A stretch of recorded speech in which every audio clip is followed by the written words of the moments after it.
Hola. Bueno, compito con el almuerzo, así que voy a hablar rápido y acá hay un cronómetro con forma de revólver, así que voy a terminar 5 minutos antes. Quiero felicitar a los organizadores porque armaron el contexto ideal para mi charla. Están en todos los detalles. Armaron un paro para que yo pueda contextualizar debidamente la charla. Me enojé al principio porque me dieron 15 minutos nada más, pero después me dijeron que si hablaba más de 15 minutos se notaba lo limitado de mi vocabulario, así que en realidad me estaban haciendo un favor. Así que voy a utilizar menos. Los contextos dependen de cómo uno se pare frente al contexto, ¿no? Ahora igual vamos a explorar un poquitito, pero por ejemplo hoy para muchos era un contexto hostil porque no hay transporte, la gente no puede ir a trabajar, se pierde plata, etc. En cambio para otros es un contexto amigable. Por ejemplo mi hija Emilia, que está acá presente, digamos, está feliz porque no fue al colegio. Yo igual la arruiné el día porque la traje acá, pero tampoco será todo, no puede ser. Entonces, el punto es también cómo entender el contexto en función de las iniciativas. Y a mí lo que me parece es que muchas veces planificamos e hiperplanificamos las iniciativas, sea un programa de una ONG, una política pública del Estado o un negocio de la empresa, pero cuando lo metemos en el contexto, ahí nos quedamos sin estrategia para intervenir sobre el contexto. Cuando nos encontramos con un contexto amigable, está bárbaro. Ahora, ¿qué pasa cuando nos encontramos con un contexto hostil? Entonces, nosotros vivimos en una región que es básicamente de contextos extractivos, ¿no? Es decir, América Latina provee al mundo de materia prima con muy poco valor agregado y además exportamos talentos, ¿no? Formamos talentos y después los exportamos. ¿Qué pasa con esos talentos que exportamos? Por lo general se van y encuentran contextos amigables, ¿no? Fíjense, Messi cómo disfruta del Barcelona. Los otros lo exportamos a Messi casi como un desnutrido, ¿no? Porque Messi tenía problemas de crecimiento, se probó en 2 o 3 clubes argentinos, dijeron, este no. Messi se fue a Barcelona, Barcelona le dio el complejo vitamínico que necesitaba y ahí lo tenemos riendo. ¿Qué pasa con Messi en Argentina? En un contexto hostil, ¿no? Messi, pobrecito, es un patriota, ¿no? Entonces, ¿por qué? Porque en la selección argentina el referente es Mascherano, es el que rompe juego, no el que crea juego. Argentina mata talentos. Entonces, el pobre Messi lo tenemos ahí flotando sin saber a dónde jugar. Entonces, el punto es, hasta Messi depende del contexto. Y es un poco lo que se decía en la presentación. Un Barcelona hace a Messi. Ahora 40 millones de Messi no hacemos una selección, ¿no? Entonces, nos falta construir Barcelonas. Todos queremos ser Messis. Entonces, ¿qué es un contexto? Es el conjunto de recursos, bienes y servicios, espacios, masa crítica, modelos, incentivos, ideas, conocimientos, interpretaciones, valores, relaciones, transacciones, decisiones e innovaciones que impiden o favorecen la realización individual o colectiva. ¿Ah? Es para esta presentación esta definición. No es exhaustiva la descripción de los elementos que contiene el contexto, pero sí me parecía importante señalar estos porque son en los que me voy a detener para poder ver cómo podemos impactar y convertir un contexto desfavorable en un contexto favorable. El primero es los recursos. Los recursos juegan dentro de un ecosistema. En la medida que yo entienda ese ecosistema, voy a tener mayor capacidad de orientar los recursos en función de bienes colectivos o intereses colectivos. Los bienes y servicios pueden ser públicos, ¿no? Un bien público no es todo aquello que administra el Estado, es todo aquello que está en igual cantidad y calidad a disposición de todos. Este auditorio es un bien público porque la persona de mayor recurso y de menor recurso tiene acceso a este auditorio. Una plaza es un bien público porque el homeless que duerme en la plaza y la persona de mayor recurso que transita la plaza recibe la misma cantidad y calidad de servicio sin importar la posición socioeconómica que tenga. Los bienes universales son aquellos que reciben un universo, una determinada cantidad de miembros de la población, y los recursos privados. Los espacios donde nos paramos para impulsar una iniciativa. Nos podemos ubicar en un espacio sectorial, ¿no? Hoy hay un paro sectorial. Los trabajadores son un sector de la población, decidieron avanzar con un paro. Pueden ser empresarios, no importa el sector al cual yo esté representando, pero cuando me pongo frente a una agenda sectorial, represento intereses sectoriales. La otra posibilidad es operar desde la brecha que hay entre sector público y sector privado, dentro del sector público y dentro del sector privado. Y más aún si opero desde sociedad civil, ¿no? Que no tienen agendas sectoriales. Las organizaciones sociales lo que hacen es impulsar agendas de interés colectivo. Por lo tanto, la descripción de tercer sector es como una aberración conceptual. En la masa crítica, ahí hay 3 actores a identificar. ¿A quién tengo que sentar yo en la mesa de una iniciativa? A la élite.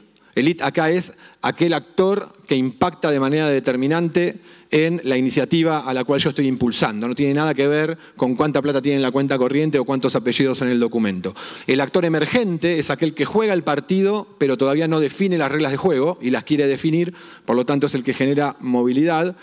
Y el validador, el actor que valida, la masa crítica de sociedad que valida la iniciativa. Yo puedo tener sentada a la élite y al actor emergente y la sociedad ni enterarse de la iniciativa. Los modelos, desde donde se impulsan las iniciativas, pueden ser modelos conservadores, pueden ser modelos incrementales que generan cambios incrementales, o exponenciales, aquellas organizaciones que en muy poco tiempo impactan rápidamente y alcanzan gran volumen de ventas si es una empresa, o alto impacto si es política pública. Hay un libro que se llama Organizaciones Exponenciales que se los recomiendo leer. Los incentivos pueden ser colectivos, corporativos o individuales, y es fundamental entender el incentivo que mueve a cada actor en la sociedad para poder justamente definir la masa crítica a la cual yo tengo que sentar, ¿no? Puedo tener identificado el capital social y la masa crítica, pero si no entiendo a qué interés responde esa persona o esa institución, es muy complicado articular en el marco del contexto. Las ideas es fundamental, no solo tener ideas, sino además entender las ideas, y ahí se dividen en entender los ideales que impulsan ese digamos, horizonte óptimo al cual yo quiero llegar con esa iniciativa, y cuál es la ideología que estructura las ideas para poder alcanzar esa iniciativa. No, la ideología es una forma de estructurar ideas. Como hay muchas formas de estructurar ideas, hay muchas ideologías. Por eso nos divertimos, si no sería muy aburrido todo. Y el tema de cómo gestionamos conocimiento. Podemos generar conocimiento centralizado, descentralizado o distribuido, ¿no? Esto es un poco el modelo al que responde Internet. Las interpretaciones. Entender las interpretaciones para poder operar en los contextos. Hay interpretaciones adaptativas, hay interpretaciones disruptivas y hay interpretaciones confrontativas, ¿no? Es decir, la disrupción depende básicamente del modelo al cual yo quiero disrumpir, no depende tanto de la disrupción en sí misma. Los valores. Podemos movernos desde el paradigma del éxito, acumulación de riqueza, ego, etcétera, o desde el paradigma del cuidado. Hay un video en TEDx de Bernardo Toro, si lo ponen en 17 minutos explica en qué consiste el paradigma del cuidado, que es el contrapunto de, casi diría, el paradigma del éxito, ¿no? Es buscar el paradigma de la felicidad en lugar del paradigma del éxito. El tema de las relaciones, cómo poder articular relaciones, cómo poder articularnos, y para eso en espacios colectivos necesitamos manejar, además de los consensos, ¿no? Que consenso es ponerse de acuerdo en la estrategia y ponerse de acuerdo en el objetivo.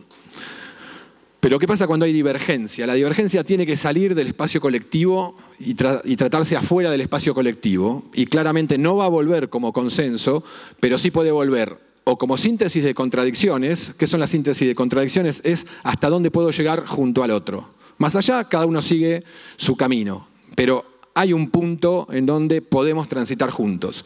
Y la convergencia, a diferencia del consenso, nos ponemos de acuerdo en un objetivo, pero cada uno llega por su propia estrategia, ¿no? Ese es el converger. Entonces, de la capacidad que tenga un espacio colectivo para construir síntesis de contradicciones y convergencias, va a depender la, digamos, diversidad de actores que yo puedo meter dentro de ese espacio colectivo.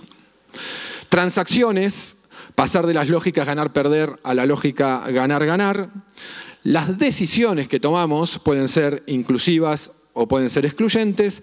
Y cómo manejamos las innovaciones. Hay dos tipos de innovaciones: innovación de solución e innovación de significado. Bueno, yo tengo un termostato que es el que regula acá la temperatura.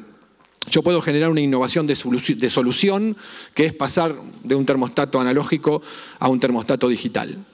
Ahora, ¿cuál sería una innovación de significado con el termostato? Pasar de una lógica de yo controlo el termostato a confío en el termostato y armo un termostato inteligente que con sensores regule la temperatura que yo, digamos, durante 3 días climatizo mi hogar y después el termostato va solo, ¿no? Esto existe, es un ejemplo.